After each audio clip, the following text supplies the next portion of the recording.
আজকে আমরা প্রায় গ্যাংটক থেকে 50 কিলোমিটার বাইক চালিয়ে সবাই মিলে আমাদের যে টিমটা আছে মোটামুটি 13 জন, তো একটা রেস্টুরেন্টে আমরা শুধু চা বিরতি দিয়েছি। আর জাস্ট দেখো জায়গাটা কি সুন্দর, একটা তোষা নদীর ভিউ।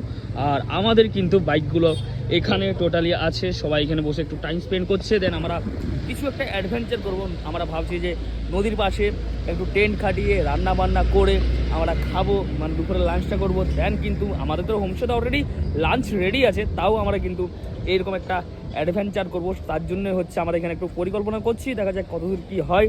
আর চলো তোমার সাথে আরও অনেক রাস্তাতে অনেক অ্যাডভেঞ্চার আছে, তোমার সাথে শেয়ার করব। তো দেখতে থাকো। আর এমন একটা জঙ্গল দিয়ে যাবো আমরা, সেই জঙ্গলে কিন্তু বাঘ, ভালুক, লেপার্ড, ব্ল্যাক প্যান্থার সমস্ত কিছুই আছে। কারণ আমরা যাচ্ছি হচ্ছে চটকপুর ওয়াইল্ড লাইফ স্যাঞ্চুরির ভিতর দিয়ে। আমরা ওখানেই স্টে করব, টেন্ট খাটিয়ে স্টে করব রাতে পুরো, সবাই কিন্তু টেন্ট খাটিয়ে থাকবো। খুব একটা বিশাল একটা অ্যাডভেঞ্চার হবে। তো চলো তোমার সাথে দেখা।